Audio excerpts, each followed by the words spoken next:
Our classroom stock portfolio now has an annual return of 19.79% and has grown to $1,977 after 122 weeks. Hi, Professor Rex here. We're now a little over 2 years into our class project where we invest a total of only $12.50 per week and split it up to buy 10 different dividend-paying stocks. If you're new to my channel, I teach college accounting, and I often show my students how to use the accounting concepts that I teach to pick stocks because it grabs the attention of my students and gets them engaged.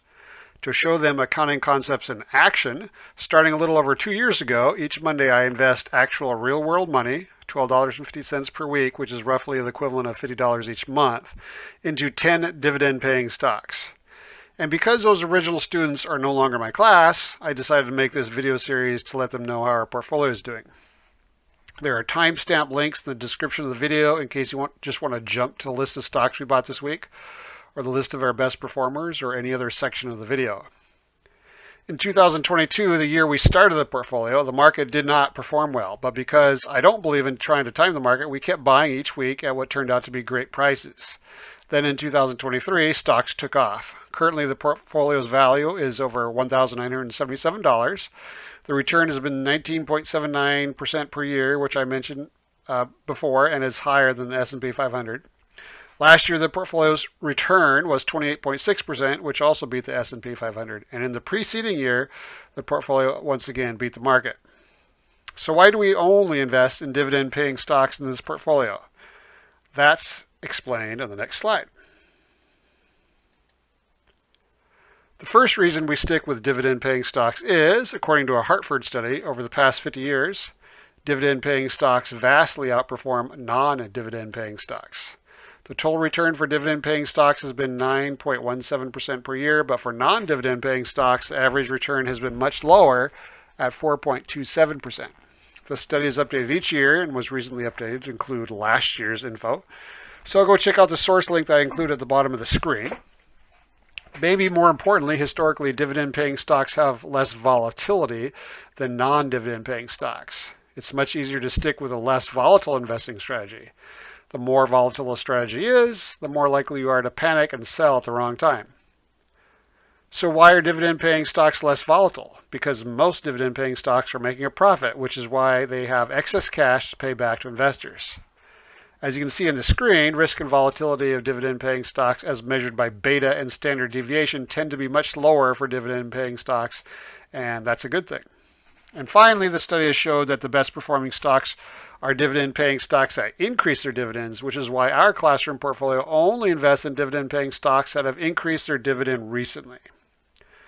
So why did we choose to invest $12.50 per week, which is essentially the same as $25 per paycheck? The next slide explains that. The main reason why we invest only $12.50 per week into the portfolio is because I wanted to show my accounting students that you do not need much to build a diversified stock portfolio. In fact, when I was only making $11,000 per year as an enlisted member of the military, I started my investing journey with only $25 per paycheck, in other words, equivalent of $12.50 per week. And because my current brokerage account, Fidelity, allows me to buy as little as $1 per stock, we can quickly and easily create a diversified stock portfolio with little money. Originally, I invested $25 per paycheck, but found this process to be so fun that I split it up and now invest $12.50 every week. And we boost the contribution once per year by the amount of inflation to replicate the fact that people's paychecks usually increase at least by the amount of inflation each year. By the way, I also invest in these same stocks in my retirement portfolio and my taxable brokerage account. The research we discuss in class is the same research I use for myself.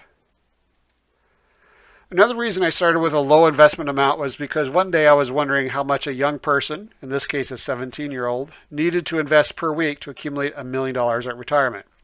And it turns out it's only $11.74 per week. Of course, since most people's annual salary increases each year by the amount of inflation at the very least, I assumed the contributions would increase by 3% each year, which is around the historical rate of inflation. That means in the second year, it's assumed that the person invested an additional 35 cents each week for a total of $12.09 instead of the original $11.74. Now for our classroom stock portfolio in year 2, we boosted the weekly investment 82 cents for a week for a weekly total of $13.32. In year 3, inflation wasn't as high, so we boosted the weekly investment by only 49 cents, for a total of $13.81 per week. Now this slide shows our best performing stocks based on when they were initially purchased. Stocks in yellow have been sold. Evercore, the investment bank, moved up to the second spot behind only Lam Research, which has a total return of 142% in 19 months. Lam Research makes equipment that other companies use to make advanced microchips used in phones, computers, cars, etc. The stock with the fastest rise so far is W.K. Kellogg, the cereal maker, with a total return of 103% in only 5.4 months. Also remember that total return includes both the dividends the company has paid as well as the increase in the stock price. Now let's turn our attention to the strategy column, specifically the category called Dividend-Growth stocks. 90% of investments made in this portfolio are made in these stocks, which means they are high-quality stocks with a great track record of increasing their dividend payouts to investors. The other 10% of investments so far have been invested in smaller, under-the-radar companies that have recently started paying a dividend. Most of them are smaller. There's at least one exception of a giant one, and that's Google. These under-the-radar dividend-paying stocks tend to be riskier because they are smaller companies, on average, but studies have shown they historically beat the market averages by a significant amount. This slide shows our best performing stocks this week, ranging from nearly 6% to 29%. Best performers this week were Apple at 8.25%, Albemarle, the lithium company, at 9.66%, Bolero, which makes bowling equipment, at 8%, FMC Corporation at 5.86%, Corning at 7.69%, Hershey, the chocolate company, 6.37%, Hub Group, nearly 8%, NextEra Energy, the utility, 6.3%, Finia, 5.78%. The last one is Worthington Steel, up 6.84%. And the one with by far the biggest gain this week was Perdoceo Education at 29.15%. Before we look at the 10 stocks we bought this week, here are the 10 stocks we bought a year ago, along with their total returns, which of course includes dividends. I still own all the stocks except the stocks in yellow. I sold Williams-Sonoma because it appeared to be fairly valued, but so far it seems I sold it too soon because it's up a lot since I sold it. I sold Robert Half to generate additional funds to invest, and the company seemed to be close to fairly valued at the time. And I sold American Tower because they cut their dividend. It was the only stock of the 10 that did not produce a gain. It lost less than 1%. The average return of the 10 stocks I bought a year ago is 39%, despite 3 stocks not being held the full year. The annualized return for all 10 stocks is 43.1%. Now let's talk about the dividend-paying stocks we bought this week. Here are my ratings for the top 13 dividend-paying stocks the past week. They are Comcast, Visa, Thermo Fisher, MasterCard, Lithia Motors, American Express, Microsoft, Allegiant, Starbucks, Ameriprise Financial, Apple, Nike, and Bank of New York Mellon. We purchased the 10 stocks that are not in the yellow highlight. The stocks in yellow have already grown to be 4% or more of the portfolio, so we did not invest more in them this week because we want to build a more diversified, less risky portfolio. Remember, each week we buy 10 stocks, and since we're buying such a small amount in each week, it means we're buying fractional shares of each company in our Fidelity brokerage account. This table includes their industry, how undervalued they are according to our research, their risk rating, quality grade, and dividend yield. The 2 most undervalued stocks this week seem to be Comcast, Lithia, I guess it's 3, and Allegiant. Remember, all of these stocks pay a dividend and have recently increased their dividends, and our methodology used here indicates that they're likely to continue to raise their dividends. Therefore, this is a dividend growth strategy. We're not looking for the highest dividend. We're looking for something that's going to continue to grow their dividend into the future. On this slide, I want to show the components to my quality grade. Quality-wise, we only invest in stocks rated B- or better for this portfolio for 90% of our purchases. The other 10% so far have been invested in smaller, under-the-radar companies that have recently started paying a dividend. These under-the-radar dividend-paying stocks tend to be riskier because they are smaller companies, but studies have shown they historically beat the market averages by a significant amount. All the stocks we bought this week qualify as high quality and are dividend growth stocks. Risk is the first quality component, which we mentioned on the previous slide. The next quality component is competitive advantage.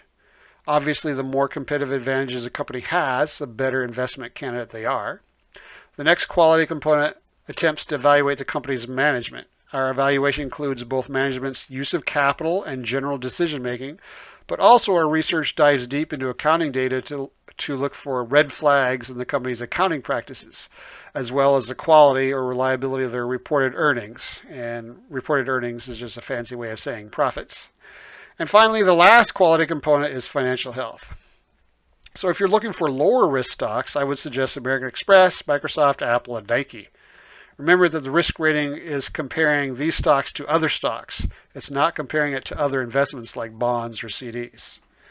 The companies earning the highest financial health ratings this week are Visa, Thermo Fisher, MasterCard, Microsoft, and Apple.